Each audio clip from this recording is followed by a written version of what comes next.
So yesterday I had looked at using pure pipes in Angular 7.2.7 in order to pluck properties out of an object in order to maintain consistent identity in an NgFor TrackBy function. Now, my approach yesterday worked, I think, for the vast majority of cases in which the collection in your NgFor loop is a single set. But sometimes you have to iterate over a collection that's a mixed set in which you have IDs or identities that may collide. So for example here's a collection of 4 people, and you can see that there are 2 types of people. There are friends and there are foes. And if friends and foes are coming from a different data source, they may very well have conflicting IDs, especially if you have auto-incrementing IDs in the database. So here you can see we have ID1 and ID2 for foe, but we also have ID1 and ID2 for friend. So we can't use just the ID property in order to maintain a consistent identity across the NgFor collection. What we need to do is use both the type and the ID to uniquely identify an item within the collection. So what I wanted to do today is just quickly revisit that TrackByPropertyPipe to allow for multiple properties to be used. So if we jump over into the template here, what you can see is, again, we have our NgFor. We're looping over the person, and here's our NgForTrackBy. I'm still using the TrackBy property, but instead of passing in just an ID as a static string, you can see this time I'm passing in an array of static strings, in this case type and ID. And what I'm telling the TrackByPropertyPipe to do is use both the type property and the ID property of the given person to define a unique identity.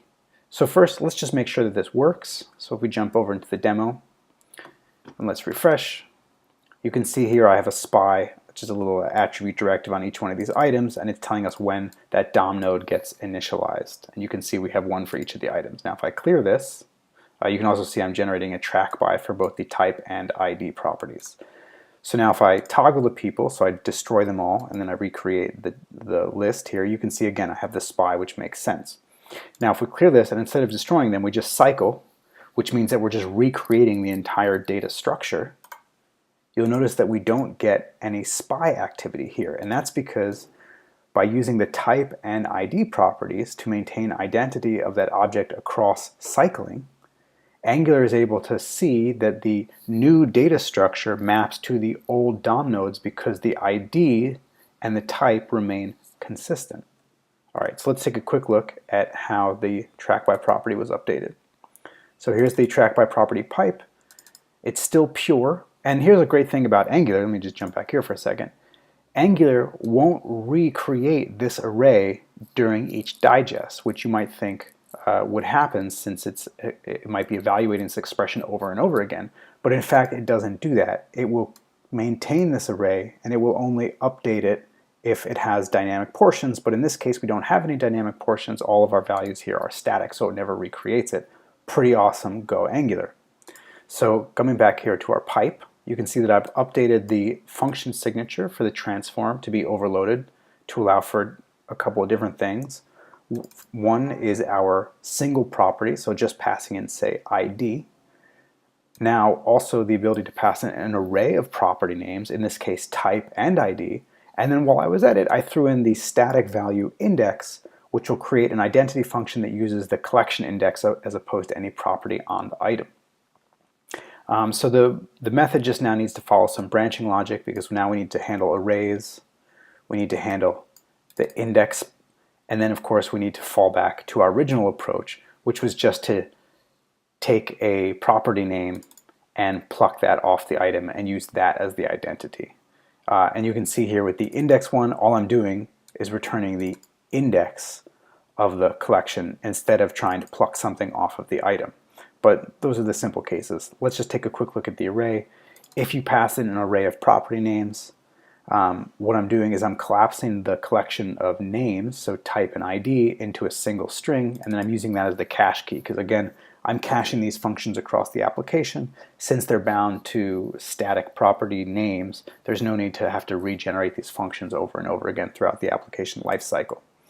Now, the TrackByProperty function itself is a little bit more complicated, because what we need to do is take that collection of property names and map it on to a collection of values.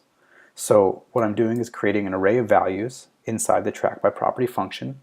I'm looping over the collection of property names, and then I'm essentially looking at the object, taking that property name and pushing it onto this values. So I'm going to iterate over type and ID, and then I'm going to take type and ID property values, push them into that collection, and then I'm going to collapse that collection down into a single string.